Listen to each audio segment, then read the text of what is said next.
Uh, so, welcome everybody to Sahachakra Chitta Ranjan Memorial Lecture Series. Let's start today's session with an invocation of his song.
Professor Soltes from Georgetown University, Washington. I welcome Professor Kumar Giri from Madras Institute of Development Studies, Chennai, and Honorary Executive Trustee of Vishwaneedam Center for Asian Blossoming. I extend a very warm welcome to our Chief Patron, Dr. Justice Meena Vigomber, from Chairperson of Raffles University. I welcome Dr. Divakar Goli, President of Raffles University, and all the respected friends, viewers both on Facebook platform and Zoom platform. Let me introduce our speaker. Dr. Soltes is Professor in Theology and Fine Arts at Georgetown University. He is a former Director and Curator of B'nai B'rith National Jewish Museum in Washington, D.C. Professor Soltes,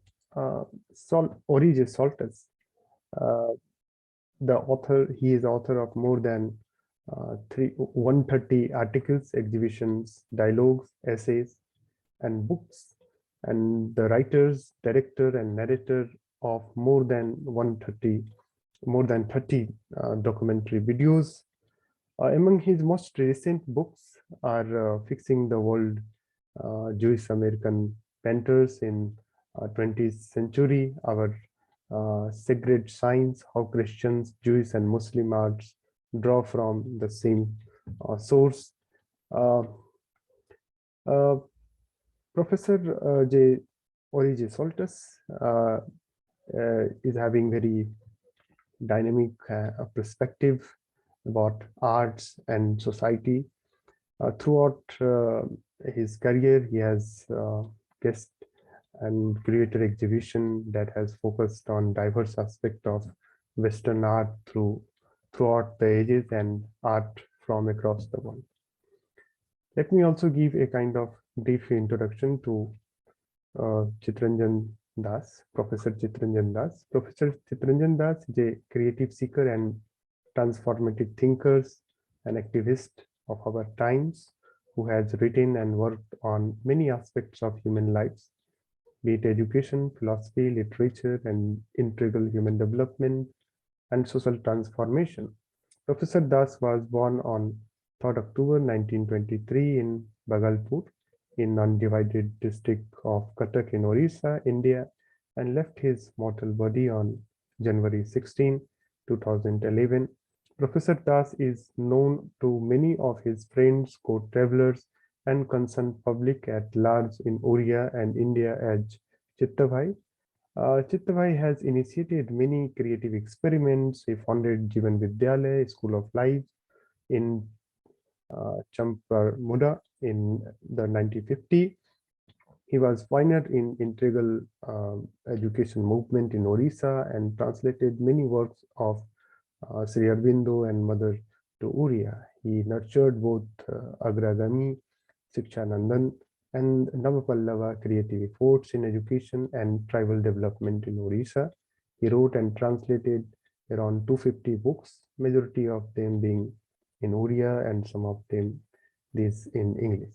So with this brief introduction, I would like to invite Professor Anand Kumar Giri sir to kindly moderate today's session.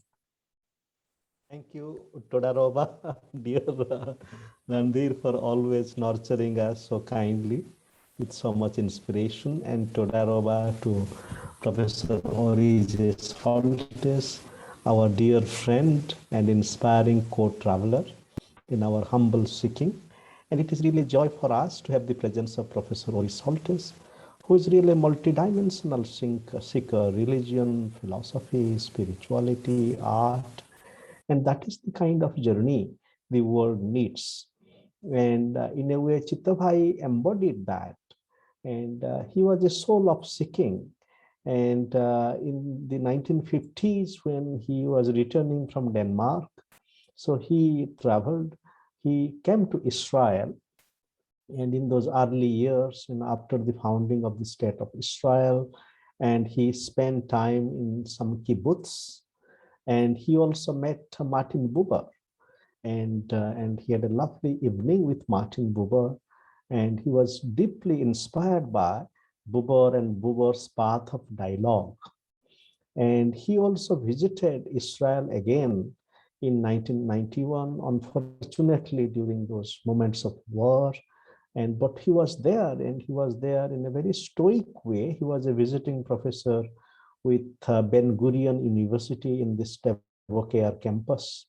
And at that time, he also visited a very interesting community called Neve Salam. I'm sure Professor Ori would have known about it, and that experiment in peace.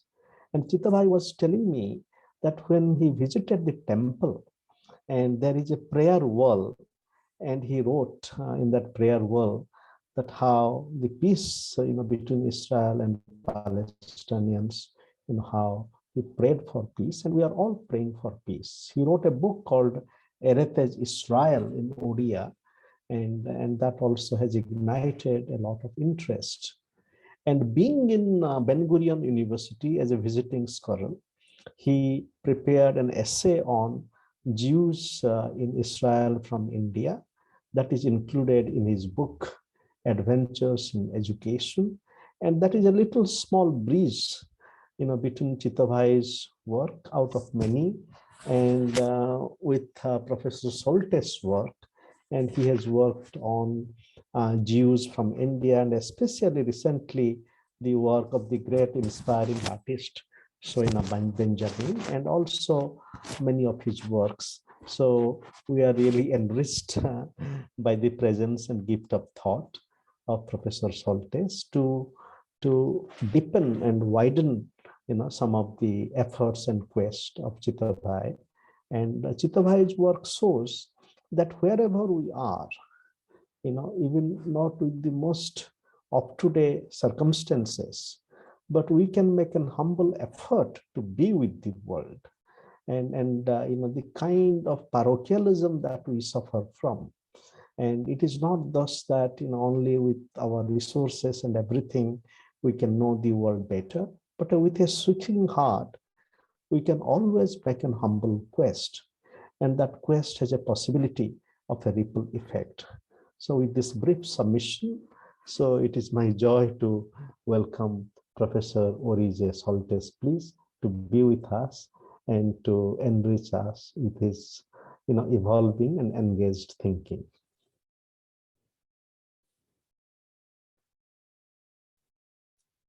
Thank you, Ananta ji, and thank you, Randhir ji, for having me this morning in my time.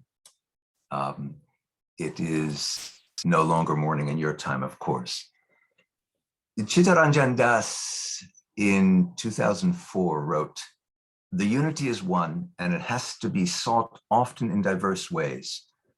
A not surprising kind of comment coming from someone of his background, a Hindu, where in a tradition that is typically misunderstood the West as simply polytheistic, but rather must be correctly understood as monotheistic, it is also a tradition that emphasizes that divinity, that Brahman, is accessible through infinite ways. So whether your particularized preference, your sense that the most direct route is through Krishna, or through Vishnu, or through Shiva, or through Devi, or through Brahman, you acknowledge that there are myriad paths. There are no wars fought over, I have the truth as to how to get to the one. So the notion that the unity is one but has to be sought often diverse ways is drawn from that tradition and reflects in part, I think, the pride that Chitta Ranjan Das had in his culture, in his language, the Oriya or Odia language, while at the same time was such a universalist, comfortable in more than a dozen languages, from Danish to Finnish to German. I imagine he picked up a fair amount of Hebrew in his visits to Israel. Comfortable in more than a dozen languages, in love with the cultures that are represented by those languages, because he was in love with humanity. Learning languages, he wrote in 2010, is a means to extend your heart so as to hold everyone, the whole world, in its fold. He was, as Ananta commented, alert to the danger of nationalist self-assertions quickly degenerating into xenophobic provincialism, a reality, alas, which we see very present in India today, right now, as we see it in many other places, including the United States, where the sense of xenophobic provincialism prevailed with particular strength over the previous administration's 4 years. Where Chitta Ranjan was concerned, this is the wrong way to be. It is to be endlessly curious, as he was, wandering everywhere, reading everything, writing an enormous amount, making friends, examining life. And so one might think, as a starting point, of his interest in education, writing both in his original language, translating works from other languages, writing in other languages, particularly English. And he wrote, or rather was written about him, Yakinda Nayak wrote, his faith in translation was a means of overcoming one's narrowness by carrying on a dialogue with other cultures, other ways of seeing and interpreting the world. Dialogue.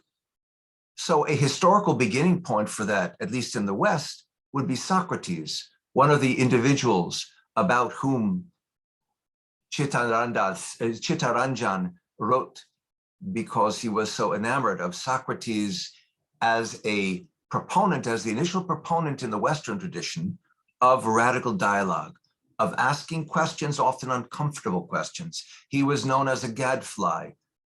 His own image was to speak of the city in which he lived his life, Athens, as a great, beautiful steed, but filled with moral imperfections, asleep to ethics. And he was the gadfly, constantly trying to awaken it by stinging it on its rear end with the questions that he asked when he went from street to street, from place to place, from person to person. It got him in a lot of trouble, as probably you all know. So Socrates is a very logical kind of starting point for Chitta Ranjan, with his endless curiosity, his wandering, his reading, his writing, his making friends, his examining life. Another friend of his, as Socrates surely was Spinoza in the 17th century, who was in fact among the first individuals about whom he wrote, one of his first intellectual companions while still a student. He was interested, Spinoza was, as Chitta Ranjan would say, in the whole of existence. Most famously, in his writings, Spinoza talked about the connection between the divine and the human, between God and ourselves, as a connection that he spoke of by ceasing to use the word God and the word human. And the reason was, he said, you know, when we use the word God, we start to use it as a kind of personal name. And therefore God becomes mine. And therefore my understanding of God becomes the only acceptable understanding to me. Spinoza lived during the age in Europe of the religious wars, the height of which, 1618 to 1648, the 30 Years' War, was the period during which he was growing up. So he was well aware of even strife within Christianity, as well as, of course, the concerns for strife between Christianity and other denominations. So he changed the vocabulary. In writing Latin, instead of deus, he used the word natura, nature. And he spoke of natura naturans, nature naturing, and natura naturata, nature natured, to suggest a relationship between God and ourselves, whereby God is the creator of everything. Natura naturata is all that has been created. Natura naturans, God is the creator, and God is found in everything. And yet at the same time, there's a distinction between God, who is the creator, and us, who are the created. So Chitta Ranjan was very aware of, wrote about, was in love with Spinoza's sense of universal thinking in matters of faith and everywhere else. He traveled, he had friends. As Ananta ji said, he dialogued with the master of modern dialogue, Buber, whose seminal 1927 work, I and Thou, talks about how each of us can perceive in the other, not an other, but an I as I am an I. And in that sense, I am a you to your I as you are a you to my I. A different perspective on the world from the perspective that Buber labeled I, it, where it all comes from me, and you and everything else beyond me becomes a focus of me and my interest. I, thou is, it's by definition back and forth. It's reciprocal. Chitta Ranjan wrote, tolerance, understanding, accepting the whole of existence, very much out of his Spinoza element, coming together, meeting together, working together, coming out of his Buber element, bringing souls together to yield social transformation. This is where he brings the elements together into himself. And as Ananta ji said, he visited Israel early in the 1950s. This is where he met with Buber. And it's where he taught, as Ananta mentioned, at kibbutz schools, his early interest in educational principles having an opportunity to be put, as it were, into action, because in part of what he perceived in the kibbutz as a kind of idealist communal reality, a kind of social democracy that was taking shape. He could try to be Socrates in the classroom, engage in dialogues. And of course, later on, he would come back to Israel, as Ananta mentioned, visiting again in 1990-91, where he taught at Ben-Gurion University in Beersheba. Schools, education, this was his preponderant focus, his obsession, his passion. He wrote about learning in many different ways.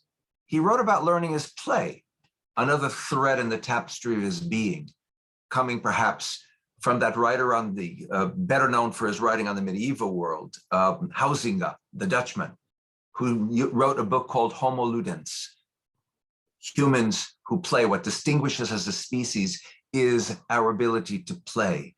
And so he saw learning as part of that process of play, and therefore that process of being human. But at the same time, he wrote about children who have the luxury of being in the classroom, of learning that way, and children in his own country, so many of them who don't, who are out working at an early age in order to help provide food for their families, as a group that should be equally, if not more, respected than children who are learning in the classroom. And in fact, education should be made available to anybody and everybody. It shouldn't be something that is based on caste or based on socioeconomics. It should be based on co-equal opportunities for all kinds of children.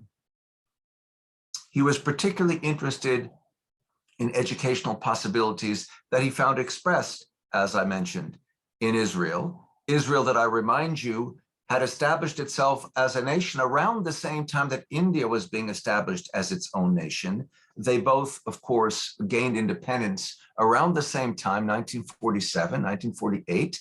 And interestingly, at that point, a vast number of Jews in India for centuries, perhaps in some cases millennia, migrated to Israel, not because of anti-Semitism, but because of a sense of needing to have a foot back in the world from which their ancestors had derived, as much as they were comfortable in the world where they had for centuries been living in India.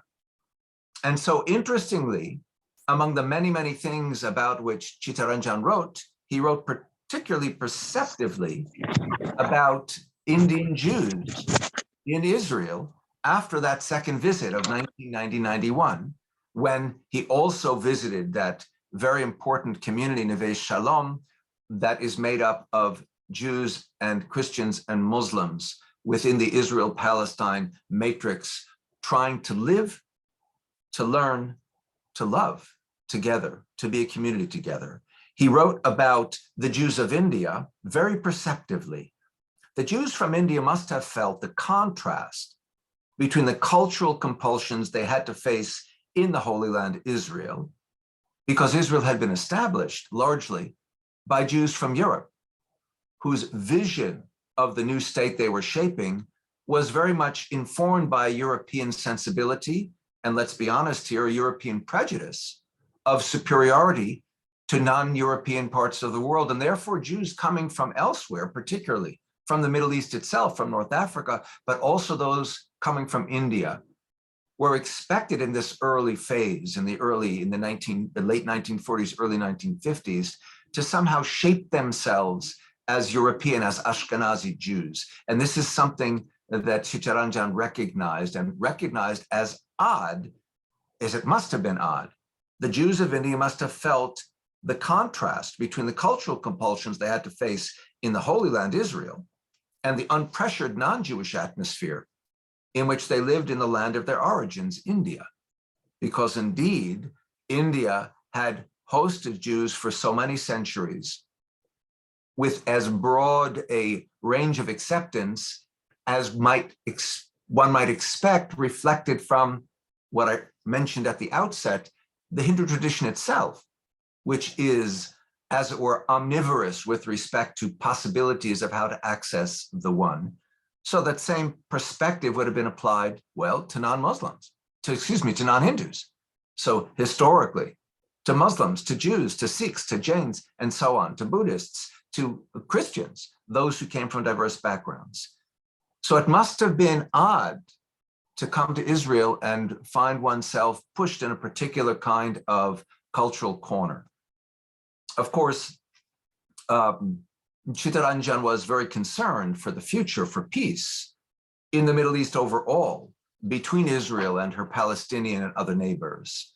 And this came from, as part of his focus on all cultures, and to quote, his abiding faith in man, as referenced by Ananta Giri in Man is the Root of All, a 1997 work.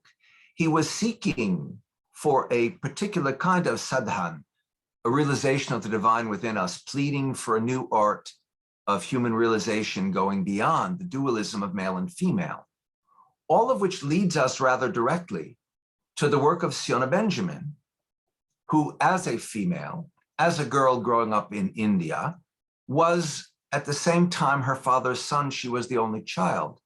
And he was consistent in saying, Siona, do anything you wish. He didn't say, you're a girl, there are only certain things you may do. You can do whatever you want to do.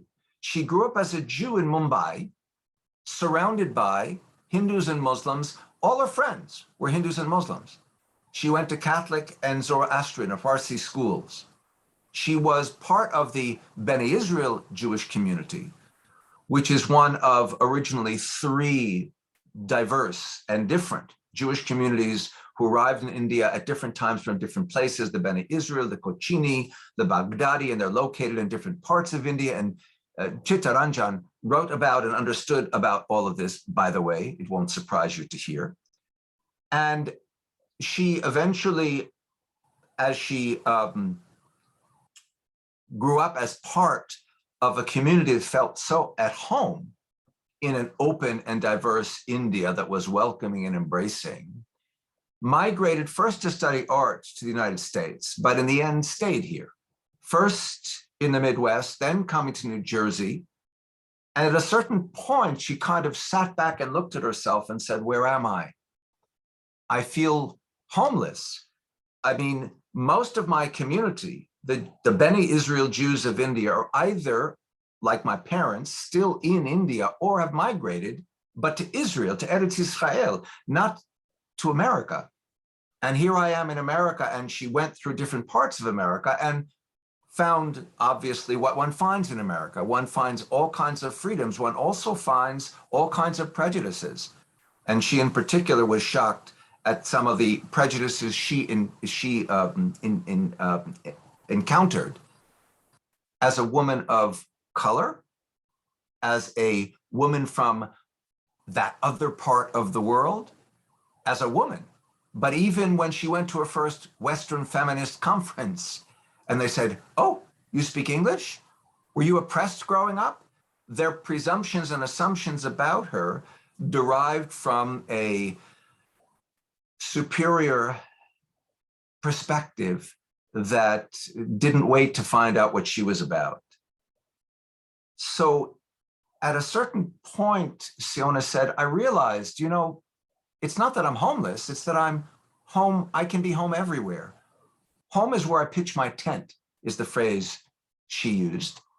And when she began to become an artist and found her own vocabulary, eschewing the abstract expressionism that was imposed upon her in art school when she began, she started a series that was in fact called, I'm assuming everyone is seeing my screen, yes? Yes, yes. Good, good, thank you. A series that is called Finding Home. It's a storytelling series, you might say. It's a series that is part of her effort at transcultural art, where she is informed and influenced by Persian miniatures, by Mughal art, by Christian icons, by Bollywood, by Amar Chitra comic books with which she grew up, by pop American art, by Jewish midrashic thinking. And a subset of the series is called Fereshteh, the Urdu word, as you all know, for angels.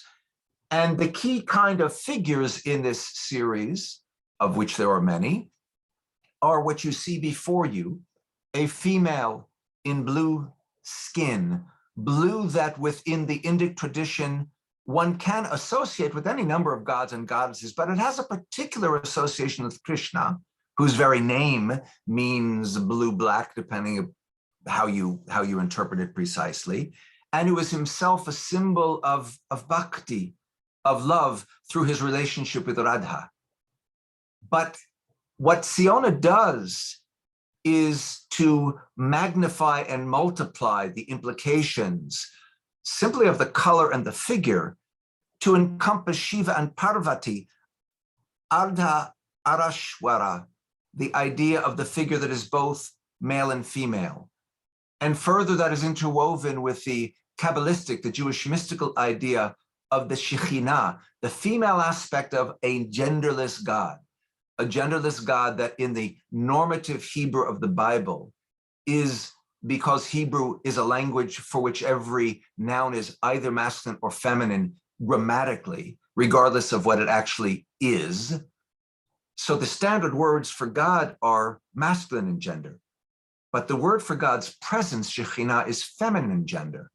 And so the mystic looks at that as symbolic and symptomatic of the genderless, bi-gendered nature of God. So this is exactly what Chitta Ranjan is talking about with respect to not thinking in standard male-female ways of thinking. And all of this is woven together with the sky blue, which is also the color that we see wherever we are, because the sky is the same sky wherever we are. This is the size of this image that, as you could see, is labeled at the bottom with the name Lilith in Hebrew, and as you can also see with a bubble quotation in the form of pop art, and with the fiery halo, which derives from the Muslim artistic vocabulary with respect to halos. This is the artist herself, and you see Lilith, who has the bullet embedded within her, who bleeds for us. And I'll tell you a little bit more about Lilith in a moment, is a universal figure. She is all of us, but she's also a very personal figure. It is, as it were, Siona's self-portrait. It is, as it were, the alter ego. She said, you know, when I get asked questions that seem prejudicial, I find my skin turning blue. That's her first reaction when she encountered that first question at that first feminist conference about her language and about whether she was oppressed and where she came from. But every other time she says, I feel my skin turning blue. So it's also very much a symbol of herself. This is a large image. Mostly they're about 12 inches large. And this you see as one of them. This is a portrait of Joseph from the Hebrew Bible. And she has given us the name in Hebrew below. She has given us an element from the famous dreams that he interpreted for the Pharaoh of stalks of wheat that she has stylized beyond. She has surrounded him by angelic Fereshtini figures and by weapons of war. There is blood that drips from a horizontal that almost suggests the cross, so a Christian element. She has embedded within a stylized floral lotus element the word in Sanskrit, but she's given it in Hebrew writing, ishq, which refers to powerful, passionate, divine love. I'll come back to that in a moment. And most of all, if you remember the story of Joseph, he was seduced, or rather the wife of his master Potiphar tried to seduce him, unnamed in the Hebrew Bible. In the Muslim Sufi poetry, she becomes named Zuleika. So she tried to seduce him, and he was, of course, so loyal to his master. He says, my master has been generous to me. How could I possibly do this to him? So no, I shall not touch you. And of course, that got him in trouble. So there is a midrash in the rabbinic tradition that says, when her handmaids were all around her and laughing at her because she was so attracted to this young man, Joseph walked by and they looked at him, and he was so beautiful that one of them cut her finger. And so the blood on the sword, that. But the point is, he has a very female look, this beautiful garment he wears, but the way he winsomely looks over his shoulder at us with those locks, he is ambiguous, he is androgynous, he is a kind of Ardha Arashwara figure, and so defies the norms of what constitutes a male beauty, what constitutes female beauty, what constitutes the basis for love in the male and female setting. Another work from this group is a portrait of Asnat. Asnat was the Egyptian woman who was given to Joseph to be his wife by the Pharaoh whom he served as prime minister, and who bore his famous sons Ephraim and Menashe. By the way, there are two additional Jewish communities that have rediscovered themselves in India today, and one calls itself the Bnei Ephraim and the other Bnei Menashe, and they have also, for the most part, moved to Israel. One, former headhunters from the north, the Himalayas, another from the south by southeast. So anyway, Asnat, as you can see, is portrayed as if she's a Mughal prince, astride the earth, sword at her side, his side, sniffing the beautiful lotus blossom, the symbol of immortality, because it closes up at night, it opens up in the morning endlessly. So that ongoing cycle of samsara is also translatable into immortality. Samsara in the Hindu tradition is not part of the Muslim tradition, but immortality of the soul can be. And of course, what's going on, kata, is given to us in Devanagari, not in Hebrew. I might point out that this Asnat also bears the American flag as part of her garment. So a trans-cultural, multinational kind of synthesis derived from different sources, both theologically and art historically. And a completely different direction for another in this series, one of the Lilith, and you can see that the word Lilith is actually written in English, but it's made to look as if it's written in Urdu. Please save us from the wrath. Blam, this is right out of the vocabulary of Roy Lichtenstein, the most famous, perhaps, of the comic book style pop artist in America. So once again, we're talking about a combination of different ideas, but we're also talking about a figure, Lilith, whose name in Hebrew means night. It's one of the modern Hebrew words for owl, one of the two words you can use. It comes from the root for night. And in the rabbinic tradition that emerged late in the medieval period, in the 12th, 13th centuries, she comes to be regarded as a kind of demonic figure.